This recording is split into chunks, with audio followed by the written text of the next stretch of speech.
All right, welcome back everyone. Thanks for joining us. I'm here today with the wonderful Eva Vlaardingerbroek from the Netherlands and Alexander Tschugguel.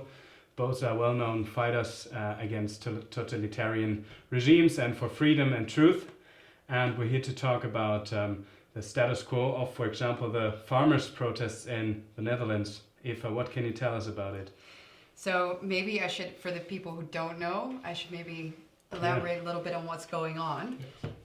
So the Netherlands was suddenly basically world news this summer because our farmers were protesting very vehemently, I should say, against our government's plans to take away their property, to take away their land.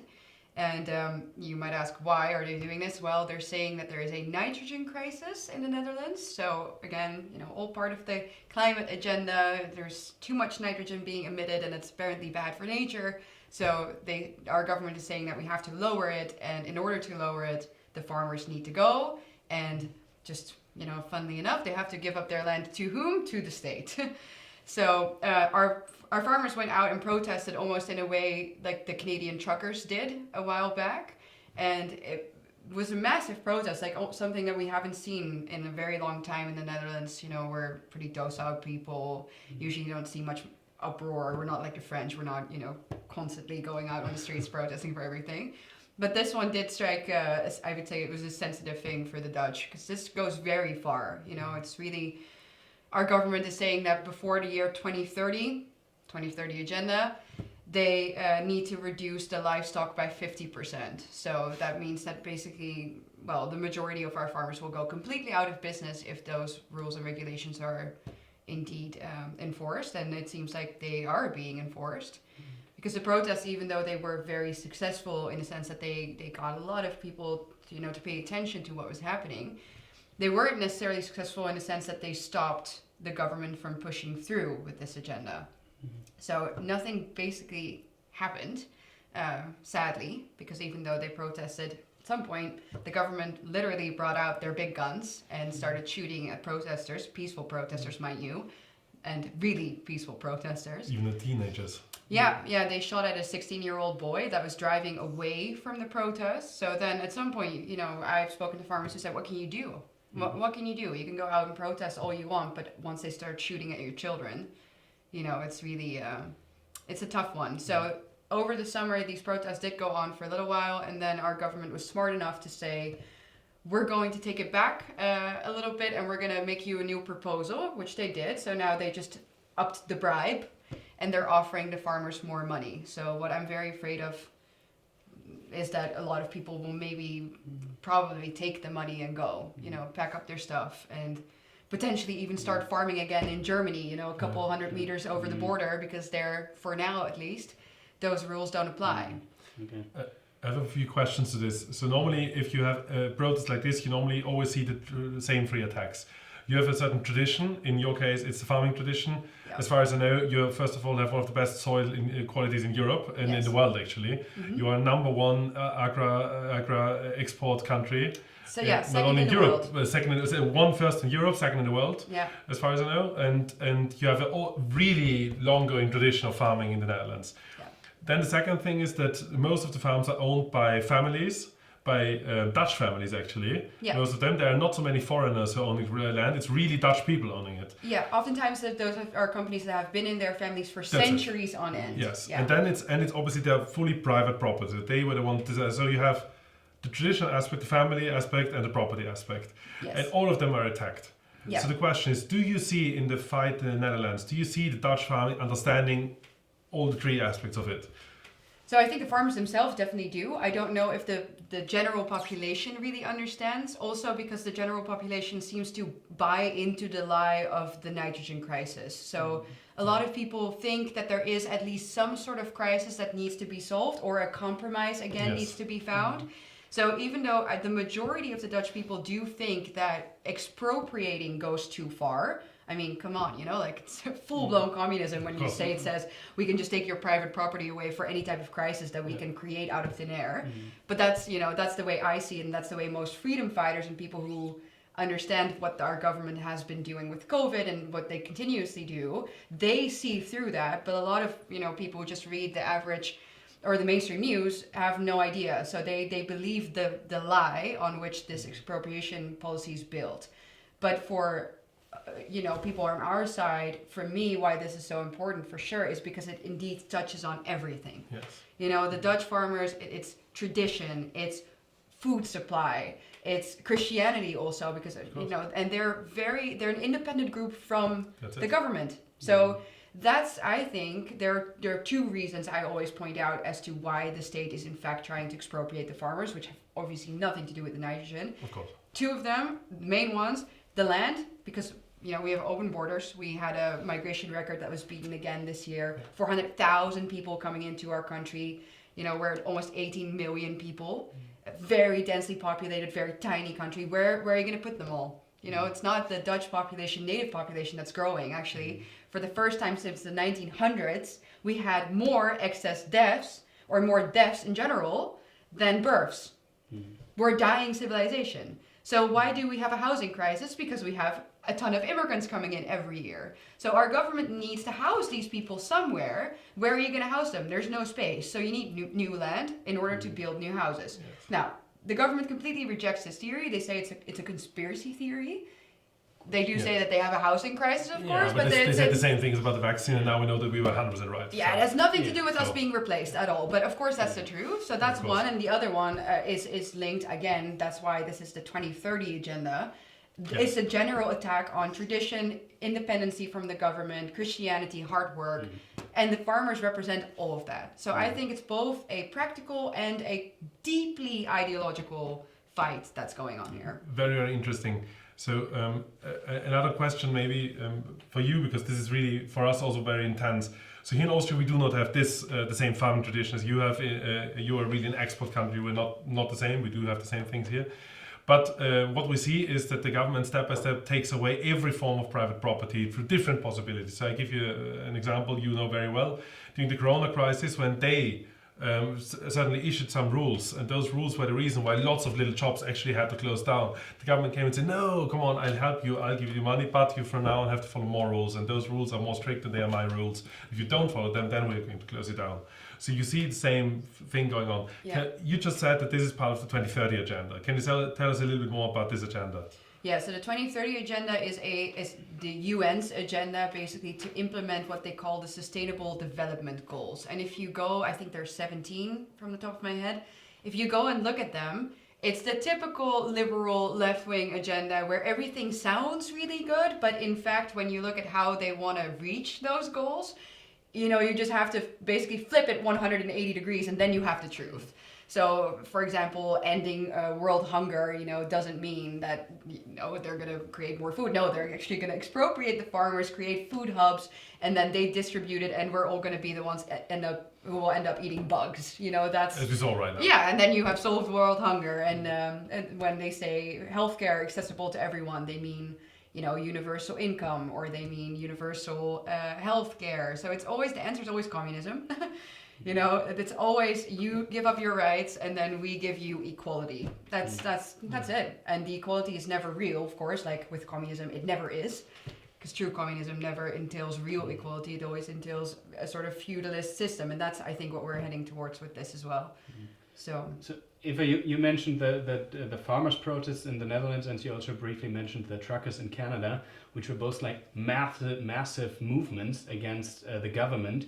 But they didn't seem to succeed in what the goal was. So what possibilities do we have left if those massive movements don't achieve anything anymore? Yeah, that's a tough one. In America, when people ask me about this, I always tell them, you, for dear life, hang on to your Second Amendment. Because it shows, just from the conversation that I have with the farmers, the moment they were shooting at that boy, that's where a lot of people lost hope. They're like, okay, I don't want my children to be shot. That's now a real possibility, And why do you have a Second Amendment? Well, the Americans understood that that's something that they have in order to keep a tyrannical government at bay. Well, we're facing that tyrannical government and we can't do anything the moment they start shooting at us. So that's one. But so what do? I do think that the farmers, I hope that they haven't lost hope fully and that they will come back. They did announce that they are going to start protesting again before our regional elections, which will be in March. Okay. So that is something that I still hope for, because I think if they do it, and if they work together with some other powerful groups, because there are still some that I think if they work together, they could really put up a fight against the government, then we might still have a bit of a fighting chance. But it really depends on whether people have the courage and the, you know, the energy still to do it, because the government's strategy, of course, has been to delay and delay and delay, so people get tired, people, you know, these farmers, this is not, the expropriating plans are relatively new, but they have been, the government has been on their backs for years, you know, forcing them to implement all sorts of technological, renewable energy stuff, regulations, and we already had farmers' protests in 2019 because of this. So a lot of these people changed, you know, basically flipped their entire business upside down to comply with those standards, to now hear that they have to be expropriated after all. You know, so I'm worried that some people will get tired and say, okay, never mind, I'm gonna go. But I do think that there are still some people left that have the power to do it. So I really hope they will. Alexander, what is your take on that question? Because you were also a leading figure in the fight, for example, against the COVID restrictions in Austria. Do you still think it's possible to build up a movement that can stop the government in what it is doing? So the main problem we normally face is that the people you have and you could include in such a movement normally lead personal lives and have family structures which are totally destroyed and already infiltrated by lots of propaganda from our enemies. I'll give you a very standard example. If you go to the Corona protests, and the protests, as you know, were in Austria amazing. We had hundreds of thousands of people in the streets, and we only have less than 9 million inhabitants. This was amazing. It was the biggest in history of Austria. 1,000 years of history, and this was the biggest one. The problem was that if you talk with the people on the ground there, and then you see how they are with their families, and they all love them. You see the little children still looking at the cell phone all day. You see them all living in totally destroyed relationships. Everyone is divorced 2 times. They all, so lots of them had abortions and so on. So the problem is that whenever you talk about resistance, you also have to think who actually is the resisting part. You know, who are the people who resist? And if the people who resist, compare them to a castle.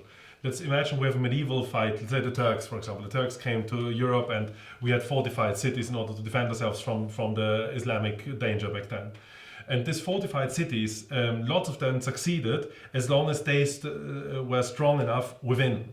So as long as everything within the walls worked, they succeeded in winning against the enemy outside. I'll give you an example.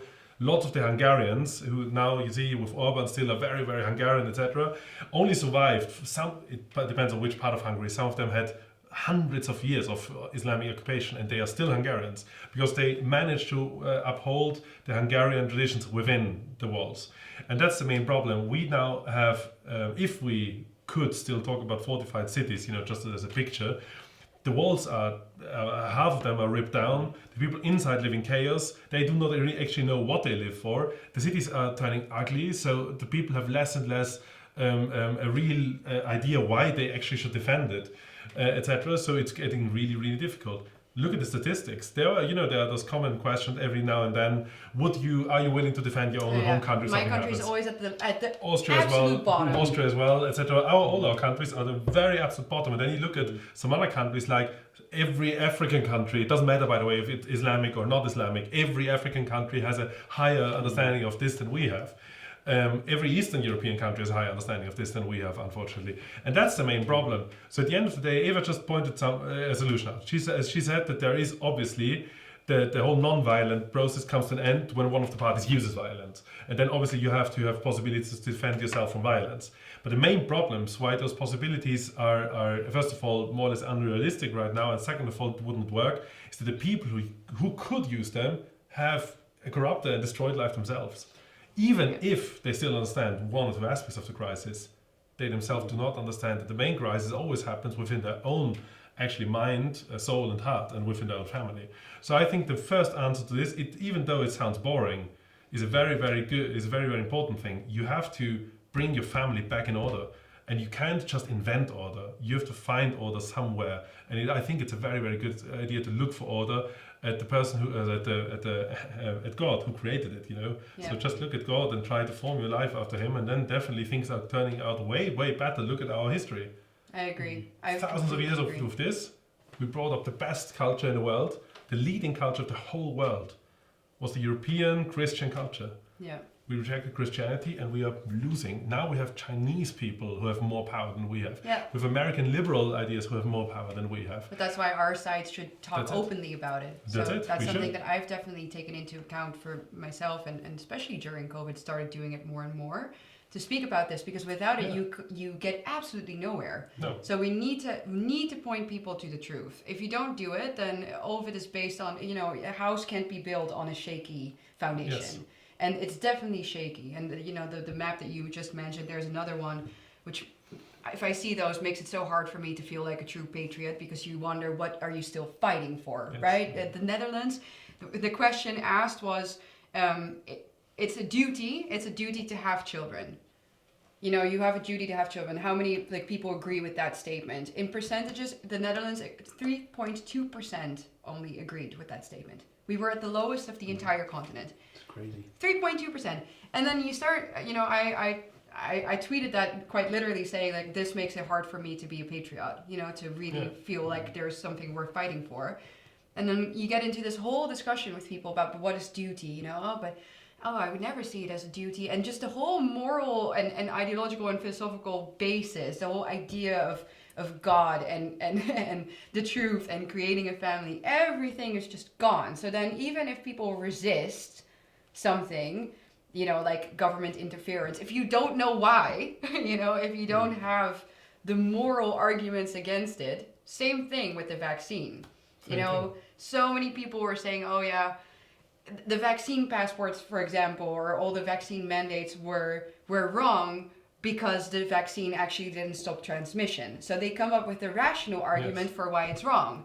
But the moment that they, for example, create a vaccine that does stop transmission, then you have no argument. Of course. You need to have a moral argument. You need to say, no, these things are morally wrong. And what do you base those morals on? There's only one source. So without it, we'll never win. Without it, the whole question about if something is right or wrong doesn't make sense. Yeah. Because then the answer is what our president just said in his speech. The new, again elected president of Austria said in his speech, the main goal of democracy is compromise. And if this is your idea, then obviously you will never come to anything, because compromise is more or less what you get if you do not say this is right or wrong, but if you just say what do the others want, and do I also want it, and do we find a common ground without truth? That's the whole question here. Yeah. So to give one last aspect maybe of the answer, because you just pointed out, let's stay with the example of the children. Mm-hmm. It's interesting to see this, because we obviously know that not every person in the world has a duty to have a child. It depends on which the personal situation. We know this, so that's not the question. Yeah. It's another. The question is obviously the bigger one. Why would you consider it bad to know that you actually should have children? Mm-hmm. That's the main question, because we're Catholics, we don't talk about the non-married one, but the married ones, they have to be open for children, actually. The church teaching on this is very strict. The church teaching, if we would go ahead, and we are here Catholic format, so if you talk about the church teaching on this, the church says that now it's one of the first reasons, that the traditional teaching it is the absolute first reason of marriage, it's actually to have children. Mm-hmm. So the church says, if you're going to get married, you cannot choose to have an openness for children. You have to have an openness for children. If you don't have, you can't get married. Right. So obviously this must be the goal of marriage. And the second question is, what kind of country do you live in if you do not want this country to have children? Yeah, because then the country doesn't continue to exist. No, but then you actually hate it. Yeah, so if you want to preserve it, if you want to preserve your country, if you think that it's worth, sharing or giving forward, then you need to have those children. Otherwise, it just doesn't work. Of course, it doesn't work. But the thing is that the modern mind, shuts down once they hear a word like duty. It's of course. Oh, and also they. But if they hear vaccine duty, then they do not shut down because it comes from the right person. Yeah. But they immediately assume also that a duty, especially when it comes to children, it's like a duty to people sounds like something that they have to do, but they don't want to do it. Whereas with children, a lot of people, thankfully, still want children, so they cannot grasp the idea that some things are in fact a duty, even if the outcome is nice, even if you want it.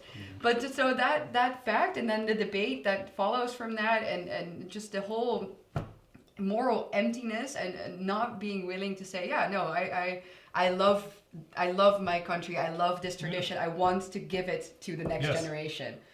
Yeah, that's a duty. That's it. Of course, it's Done. a duty. Yeah. If you say that stealing is wrong because you want to, then it's a duty not to steal, and you know that if everyone doesn't steal, you have a way better life. Yeah. Way better life. Just imagine that you have something, and for example, like we all had in Europe, and you do not even need to lock your door. Yeah, Because all of society has the common understanding of stealing is actually morally wrong. Wrong. It's morally wrong. And that's the reason why the states has, obviously we accept the natural right or the understanding that this is morally wrong and say it's law. But it's interesting. Yeah. But I think that's the most important question now is the return to morality. So instead of the dependency on the law, because this is what I always argue for.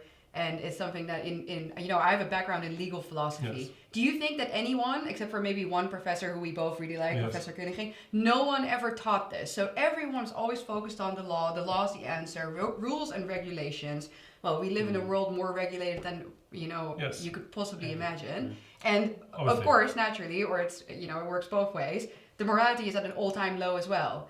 So in order to bring the rules and regulations down, we need to have a moral understanding. You need to have 100%. a homogeneous society 100%. of people who agree on that. What is the unifying factor? It's Christ. Of course. Simple math. Yes.